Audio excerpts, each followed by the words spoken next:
வணக்கம். இன்றைக்கி நம்ம ஜஸ்ட் குக் கிச்சனில் ரொம்பவே சுலபமாகவும் ரொம்ப டேஸ்டியாகவும் ஒரு மட்டன் குழம்பு தான் எப்படி பண்ணுறதுன்னு பார்க்க போகிறோம்.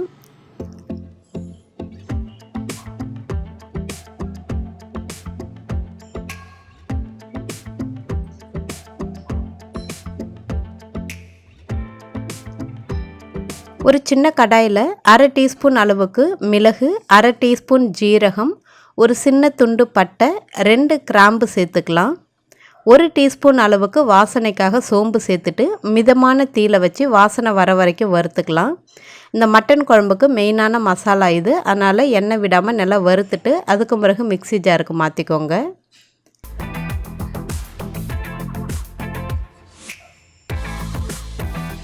இந்த மசாலா கூடவே ஒரு அரை டீஸ்பூன் அளவுக்கு நான் கசகசா எடுத்திருக்கேன். 3 சில் தேங்காய் சேர்த்து தண்ணி விட்டு அரைச்சி விழுதாக ரெடி பண்ணி வச்சுக்கலாம்.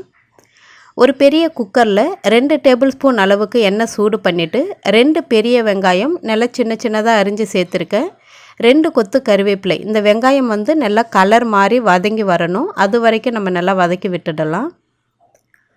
இப்போது வெங்காயம் எல்லாமே நல்லா வெந்து வதங்கி வந்திருக்கு. இது கூட ஒரு பெரிய ஸ்பூன் அளவுக்கு இஞ்சி பூண்டு விழுது. நான் இன்றைக்கி 1/2 கிலோ மட்டன் சேர்க்க போகிறேன். அதனால் ஒரு பெரிய ஸ்பூன் அளவுக்கு இஞ்சி பூண்டு விழுது சேர்த்துட்டு அதோடைய பச்சை வாசனை போகிற வரைக்கும் அடிப்பிடிக்காமல் நல்லா கிளறி விட்டுடலாம்.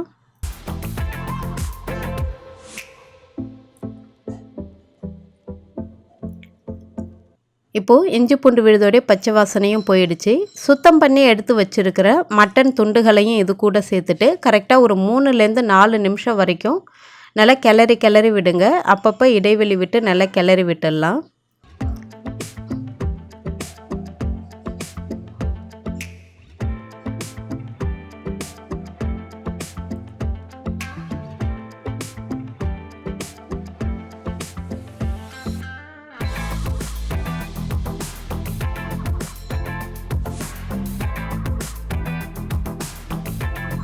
இப்போது ஒரு 3 நிமிஷம் பொறுத்து கறி ஓரளவு நல்லா கலர் மாறி வந்திருக்கு.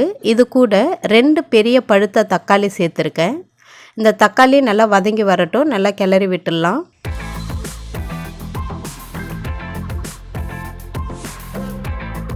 இப்போது தக்காளி எல்லாமே நல்லா குழஞ்சி வெந்து வந்திருக்கு. இப்போ மசாலா பொருட்கள் சேர்க்கலாம். 1 டீஸ்பூன் அளவுக்கு மஞ்சள் தூள், 2 ஸ்பூன் அளவுக்கு வெறும் மிளகாய் தூள் சேர்த்துக்கலாம்.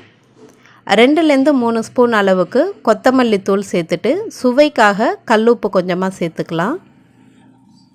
எப்போவுமே மட்டன் குழம்பு பண்ணும்போது உருளைக்கிழங்கு சேர்த்து பண்ணணும் அப்படின்னா டேஸ்ட்டு நல்லாயிருக்கும். அதனால் ஒரே ஒரு உருளைக்கிழங்கு நல்லா பெரிய பெரிய துண்டுகளாக சேர்த்துக்கோங்க. நம்ம அரைச்சி எடுத்துருக்கிற அந்த மிளகு, ஜீரகம், சோம்பு, கசகசா, தேங்காய் அந்த மசாலாவையும் இது கூட சேர்த்துட்டு நல்லா கலந்து விட்டுடலாம். இந்த குழம்புக்கு இந்த மசாலா தான் மெயினாக வாசனையை தரக்கூடியது. அதனால் நம்ம கரம் மசாலா எதுவுமே தனியாகவே சேர்க்கறதில்ல. இந்த மசாலா மட்டுமே போதுமானது. இது நல்லா கலந்து விட்டுட்டு காரம், உப்பு எல்லாமே கரெக்டாக இருக்கான்னு பார்த்துக்கோங்க. நான்வெஜ்ஜை பொறுத்த வரைக்கும் காரம் கொஞ்சம் அதிகமாக இருந்துச்சு அப்படின்னா நமக்கு சாப்பிடும்போது கொஞ்சம் திகட்டல் இல்லாமல் இருக்கும். நல்ல டேஸ்ட்டாகவும் இருக்கும் சாப்பிட்றதுக்கு. நீங்கள் காரம் கம்மியாக இருந்துச்சுன்னா கொஞ்சமாக மிளகுத்தூளோ இல்லை மிளகாய்த்தூளோ நீங்கள் சேர்த்துக்கலாம். ஓரளவு எண்ணெய் பிரிஞ்சு வர வரைக்கும் நல்லா கொதிக்க வச்சிடலாம் மிதமான தீயில வச்சு.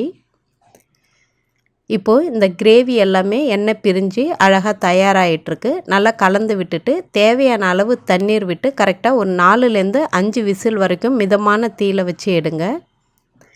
ஹை ஃப்ளேமில் வச்சுட்டு நீங்கள் டக்கு டக்குன்னு விசில் வச்சிங்க அப்படின்னா மட்டன் அவ்வளோ சீக்கிரம் நல்லா வெந்து சாஃப்ட் ஆகாது.